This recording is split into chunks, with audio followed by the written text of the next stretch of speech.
Minister. Yeah, I'd like to move that this House do now adjourn.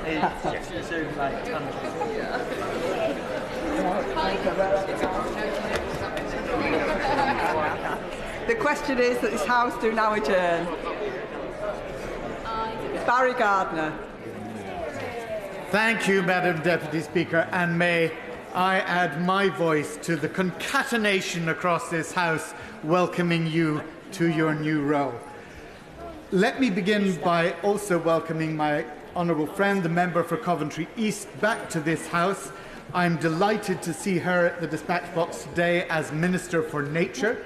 She was a most distinguished chair of the Environmental Audit Select Committee, and I look forward to supporting her and our government in championing nature in this critical decade for the natural world. And also let me thank her for joining, just a day and a half into her new post, the meeting of the International Conservation Caucus, which I chaired in Parliament on Tuesday. Her enthusiasm for her brief and for all that we hope this government will deliver for the environment was an inspiration to the dozens of MPs and campaigners who crowded into what was, I'm afraid, a very much too small room on a very hot evening. Madam Deputy Speaker, nature is the source of life, the foundation of everything we have and everything we value. Yet some economists talk as if the natural world is a subset of the economic one, something to be accounted for separately. In fact, the opposite is true. The economist's world is a subset of the natural world. When did we last receive an invoice for pollination services from a bee? When did the forest last invoice us for its flood protection? Yet a decline in our forest cover can affect everything from our food security to the destruction of our homes. A decline in insect populations can affect the yield of our crops. We use nature because it is valuable. We abuse nature because it is free. And it's because classical economics treats the services that nature provides as externalities that it fails to properly represent either the non-market benefits of ecosystems or the environmental costs of growth. More than a decade ago, I gave a speech at the Berlin Summit on natural capital. I said then that the time when the earth could support human communities without difficulty was coming to an end. The truth is, it has ended. We live in an age of planetary boundaries and tipping points. Natural capital has been eroded to such an extent that the complex mechanism of ecosystem services that nature provides has been compromised, and we need now to repair and sustain the Earth's ability to support us. That, in simple terms, is what the Convention on Biological Diversity has been seeking to do since it opened for signature at the Earth Summit in Rio in 1992. It has been ratified by every member state of the United Nations, with the appalling exception of the United States of America. Its aims are the conservation and sustainable use of biodiversity and the fair and equitable sharing of the benefits arising from the use of genetic resources. It has two supplementary agreements, the Cartagena Protocol, adopted in the year 2000, that seeks to protect biological diversity from the potential risks posed by living modified organisms created by modern biotechnological practices, and the Nagoya Protocol of 2014, which aims to share the benefits arising from the utilization of genetic resources in a fair and equitable way. So, if the CBD was established 40 years ago, why on earth is our biodiversity in the state that it's in? The most comprehensive report ever compiled on biodiversity and ecosystem services by the Intergovernmental Science-Based Platform, IPBES, told the United Nations that nature is declining globally at rates unprecedented in human history, that the rate of species extinctions is actually accelerating, and that the impacts for people around the world are grave indeed. We have not made the progress we need. But the CBD has set important goals and targets to halt this frightening state of decline. And here I want to pay tribute to the Canadian government, who at short notice hosted COP15 and established the Global Biodiversity Framework, the GBF. It set in place 4 goals: to halt human-induced species extinction, to use biodiversity sustainably, to share the benefits of it equitably, and to implement the finance of $700 billion a year necessary to achieve the first 3. It also agreed 23 vitally important targets, including the 30 by 30 target to conserve and protect 30% of the planet's land, seas and inland waterways by 2030, and the reduction of perverse subsidies by $500 billion a year. But talk is cheap. Targets are easy to set, but difficult to implement, and even more difficult to police and enforce. That is why every country needs a plan, specifically a National Biodiversity and Sustainability Action Plan, or as it's known, an NBSAP. Revised NBSAPs must be submitted in advance of COP16 in Colombia this year. The UK had originally committed to publishing in March and then May of this year.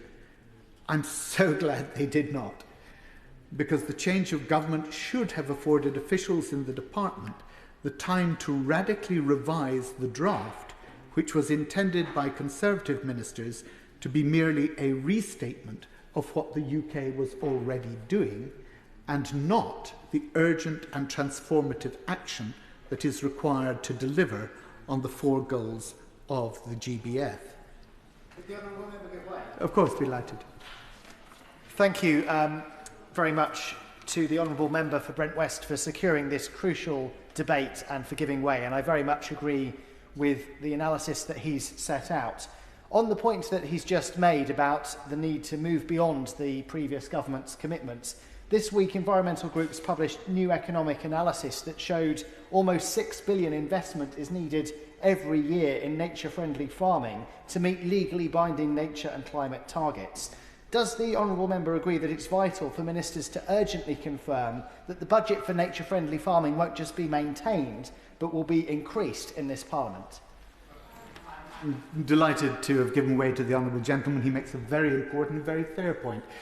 The way in which we are incentivising farmers and land managers and the financial resources that we put behind that in the ELM scheme and others is absolutely vital. So I'm grateful for his intervention. The previous government, though, did set a number of objectives in place on the environment, and I have always commended their work on natural capital and the Environment Act, as well as the Office of Environmental Protection. But the Minister will know that whilst the objectives may have been commendable, the implementation was often lacking. Indeed, the Office of the Environmental Protection's latest assessment of 40 individual environmental targets set under the Environment Act in 2021 found that we are on track to achieve just 4. We are partially on track to achieve 11. We are off track to achieve 10, and 15 others lack any sufficient evidence to make an assessment whatsoever. So let me outline some of what I hope to see in our revised NBSAP when it is published. Although our commitment at COP15 is to protect 30% of our land, seas and inland waterways by 2030, only 5% of our land is effectively protected for nature, whilst at sea only 8% of the network has effective management measures in place. All 4 administrations of the UK need to act upon the recommendations of the latest Special Protection Area Review to protect threatened bird species, and at sea, a Special Protection Area Sufficiency Review is required to ensure the current gaps in our marine protected area network are filled. The previous government did well to set legally binding targets to increase species abundance and decrease extinction risk. All the devolved administrations, though, need to do so as well. Most important, those targets must be matched with costed delivery plans, which should be published to support the UK NBSAP. A nature-positive net zero future can only be delivered if actions for nature and climate are hardwired into decision-making. All public bodies must have a legal duty to help recover the natural environment, ensuring that government and industry take a strategic approach to planning for new energy infrastructure which puts nature at its heart, and introducing mandatory reporting against the Task Force on Nature-related Financial Disclosures, aligned with the global nature preservation and restoration targets. In the first spending review of the new government, I'd like to see a new UK Nature Fund to corral in private sector funding to address the finance gap for nature. The government should also commit to pressing forward with the Forest Risk Commodities Regulation and the renewal of important species recovery programmes such as Darwin Plus and the Species Survival Fund. The UK is highly unusual in the United Nations in that 93% of all the biodiversity for which it bears international responsibility actually lies not within the UK itself, but in its overseas territories and crown dependencies. These regions, incredibly rich in biodiversity though they may be, do not have the financial resource to effectively conserve their own biodiversity, and yet only 5% of the money that the UK spends on biodiversity actually goes to them. 5% of spend for 93% of the biodiversity for which we are the international guardians. This cannot go on, and it must be addressed in our NBSAT and the long-awaited publication of the UK Overseas Territories Biodiversity Strategy. It's crucial that the NBSAT be published ahead of the COP16 deadline, and ideally, I would say, ahead of the August 1st deadline for inclusion in the COP16 documentation, which is coming up next week. But it is important in order to show that the UK is taking its commitment to implementation of the Global Biodiversity Framework seriously. The plan must, though, not be a ceiling on ambition, and it should be open to revision, always in an upward direction. So I ask my honourable friend what steps the UK is taking to ensure that our NBSAP is submitted by the early deadline of August 1st and is a robust and ambitious contribution to the delivery of the global targets. I want to turn now to the Nagoya Protocol and the issue of access and benefit sharing. This is now encompassed in the Convention by the work going on around digital sequence information of genetic resources. The truth is that the pace of discussion is unacceptable. We are now a decade on from Nagoya, and there is almost no agreement, only that a fund should be set up to share a tiny fraction of the benefits made by sectors such as the pharmaceutical or food production sector. The fact that the co-chairs can only find agreement amongst the parties to such a fund contributing to Target 19 is a joke. Target 19 talks of $200 billion a year by 2030 being mobilised to support biodiversity conservation. That's in 6 years' time. Yet at this point, 10 years on from Nagoya, we cannot agree whether the trigger for payment of such monies should be at the point of access of the genetic data, or at the point of use, or at the point of commercialisation. There is no agreement as to how the scale of contributions to the fund could be determined, whether they should be 1% or 0.1%, whether the levy should apply to profits or to turnover or to revenue. It's an absolute mess. I hope that the Minister will make progress on DSI, a signature of the UK's work at COP16 this October. But more than that, I hope she will speak with our Chancellor and with our Business Secretary and arrange for a high-level summit to haul in the chief executives of Big Pharma who are dragging their feet on this issue and encouraging their sponsor governments to do the same. We have 4 years in which to deliver this target. It requires a whole-of-government commitment to ensure that we succeed. And this links to one of the specific features of COP16 in Cali, where I know the Colombian government wishes to make greater progress. Framework Target 22 aims at ensuring the full, equitable and inclusive representation and participation of indigenous peoples and local communities. That participation is in their decision-making processes that are related to biodiversity, and it aims to foster inclusive, participatory and rights-based approaches to conservation. I'm extremely grateful to the Colombian ambassador who joined us on Tuesday evening and who spoke movingly about the need to ensure that those people who have for eons been the guardians of so much of the planet's biological diversity should not find that their traditional knowledge is commercialized for others' gain as they are left impoverished, their territories polluted, and their way of life stolen from them. I hope the Minister will make space in her diary at the COP to meet with the leaders of those communities in Cali. And that brings me to the question of who in government will be attending COP16. I know the Prime Minister and other senior ministers have been invited.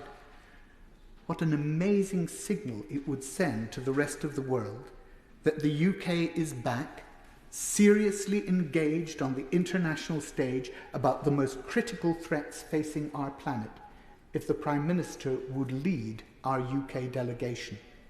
And if not only the DEFRA Secretary, but the Foreign Secretary would attend as well. The CBD has sometimes been seen as the Cinderella COP to the Climate Change Convention. In truth, they are twin crises in which each turbocharges the other. The loss of biodiversity will deplete all of the provisioning resources and ecosystem services upon which human life depends. This is not just an environmental problem, it is an economic and a security problem. But I have another reason for wishing that the Prime Minister will go to Cali. I hope he will announce that the UK is willing to host the next CBD COP, COP17, in London in 2026. The fourth goal that was set in Montreal at COP15 was the goal of finance and resource mobilisation.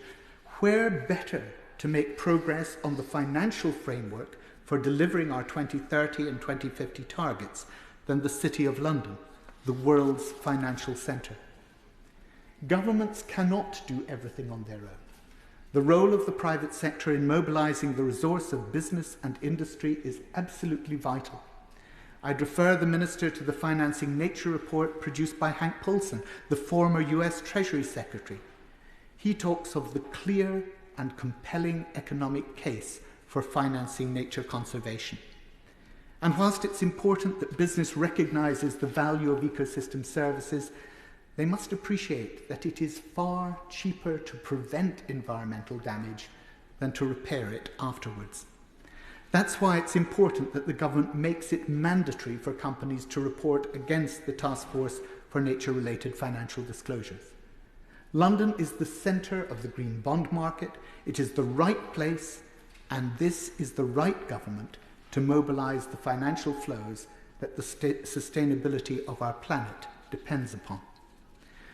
COP17 will take place midway through the implementation of the Kunming Global Biodiversity Framework, possibly the most important moment for taking stock of progress towards 2030 and a chance to work in partnership with all 196 countries that are party to the CBD to ensure we are moving at the necessary speed and scale to meet our 2030 targets. This government was proudly elected on a promise to ratify the Global Oceans Treaty, to improve access to nature, expand nature-rich habitats such as wetlands and peat bogs, take steps to clean UK waters, meet UK Environment Act targets and improve animal welfare by banning trail hunting and import of the hunting trophies. We should be proud of this ambition. But as we make good on those promises, we can proudly resume the global leadership role that so many around the globe are urging us to take by hosting COP17. By hosting it, we will become an even better place in the future. We often think that rights are things that apply only to people. That's not true, Madam Deputy Speaker. Companies have rights, trusts, institutions have rights, rights that are safeguarded by their guardians and trustees. At the heart of the Convention on Biological Diversity is the idea that nature has rights. And we are but the guardians. the trustees of those rights. I'm confident that my honourable friend will be an exceptional guardian for nature, and I look forward to her response. I call the Minister, Mary Cray.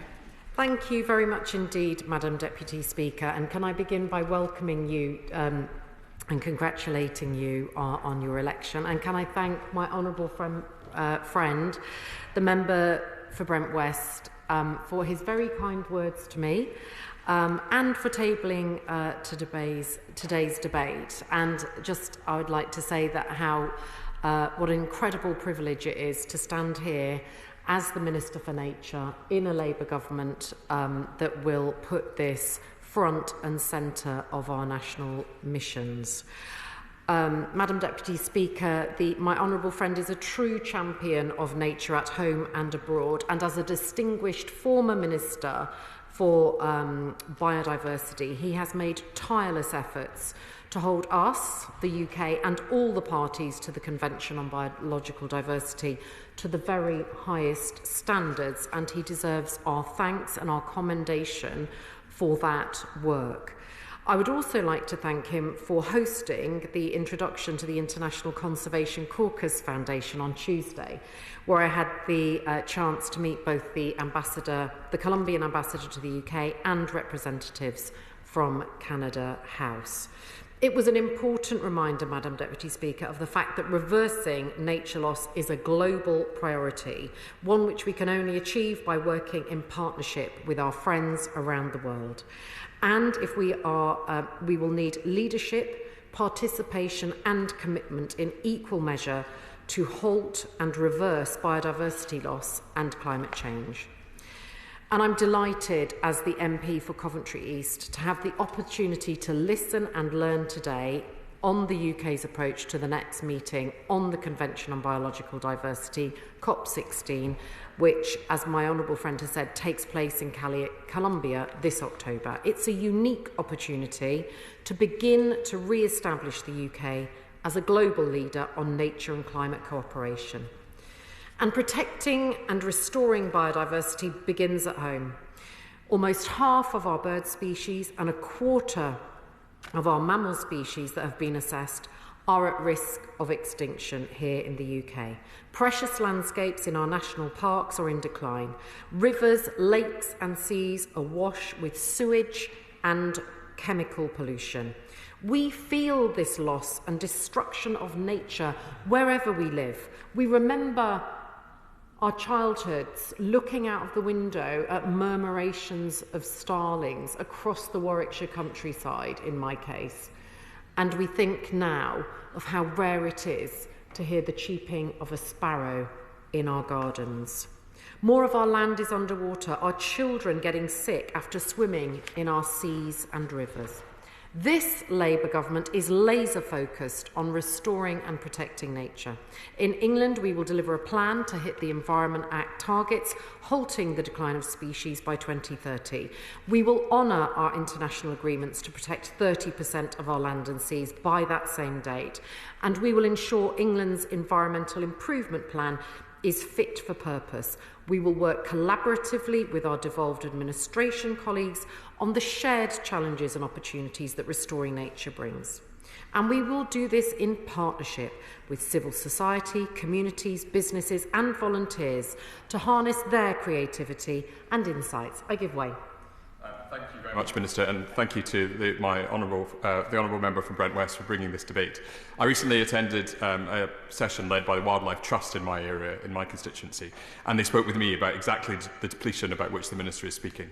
In my previous role as a county councillor, I was very aware of the previous government's efforts around local nature recovery partnerships and strategies, and I wonder if the Minister could clarify whether it's the intention of this government to persist with those, and if it is, whether they'll be adequately funded, because one of their features under the last government was a lack of funding to allow them to have the impact that we would all hope they would.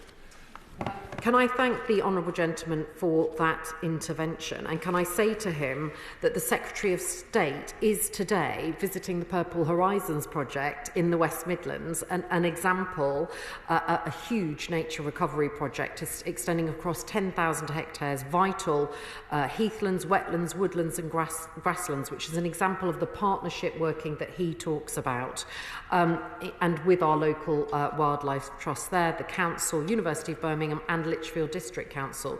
So it is my firm intention as we move towards the autumn statement and the spending reviews next year that nature takes its place firmly at the heart of those discussions. Nature is central to each of the missions that define this new government. We know being in nature promotes well-being and tackles poor mental health. Clean air helps cut hospital emissions. Protecting landscapes that capture and store carbon helps us meet our net zero targets. And training people for new jobs in new industries, restoring and protecting the natural world will protect our economic growth. Nature is the monopoly provider of everything we need to exist, as my honourable friend has already said, but we stand at a moment in history where it needs us to defend it. Without it, there is no economy, no food, no health, no society.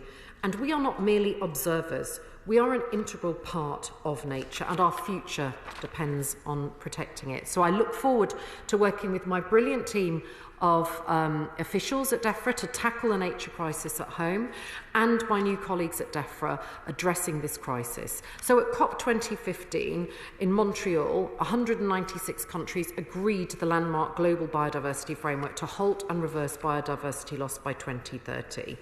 We look forward to COP 2016, and there is much on the agenda. My honourable friend asked about attendance. 4 ministers from 3 different departments attended the last conference on biodiversity. We do not yet have a detailed programme of events in Cali, which is completely normal, frankly, at this stage. But once we have that programme, we will confirm precisely who will attend, and we will, Madam Deputy Speaker, of course, make that information available to the House. But rest assured, this government will send a very senior delegation from across government, so the rest of the world will be in no doubt as to the crucial importance that we place on this summit and on global cooperation on nature loss.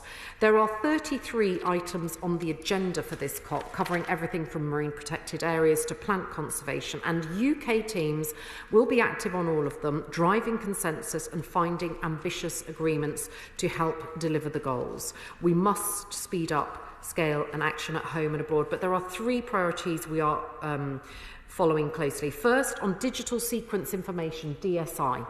These are the negotiations to ensure the communities which make available genetic data from biodiversity, trees, plants and fungi, receive benefits from doing it. And this is a unique opportunity for global science and nature conservation.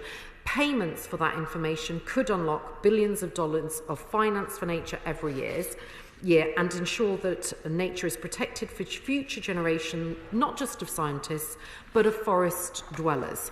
UK negotiators are chairing the negotiations on this complex issue and are making good progress towards ensuring that this COP will be able to take the exciting step of launching a new global fund for nature action. On implementation, all parties need to take domestic action to fully implement the GBF, and the first step is to publish the National Biodiversity Strategies and Action Plans, the NBSAP. Working with devolved administrations, we have been working hard to prepare a UK-wide plan, a single document to show the policies and strategies in place, and we will aim to publish that NBSAP as soon as possible ahead of COP 16. Third, and no less important, sure. Absolutely. I'm very grateful to her for her response. She will know that the reason for the August 1st deadline is that we show our intent and precisely what she was talking about the UK being back out there in the forefront of this debate. I would urge her to publish by that date so it gets out with the other documents, even if it has to be revised later on, because it is an iterative process. It is something that we can revise upwards, but it really is important that we show the intent. Passionate agreement with my honourable friend, and I can assure him that this is one of the first submissions that I have seen as a minister. So we will absolutely do our best, and I will write to him should there be any issues around that publication. What I can say is that finally, this mobilisation of finance for all resources, aligning global financial flows with the global biodiversity framework. Working with other donors, we have collectively pledged over $250 million to the new Global Biodiversity Framework Fund, with the UK contributing an initial £10 million. We are working with the multilateral development banks to mainstream... Order. The House stands adjourned.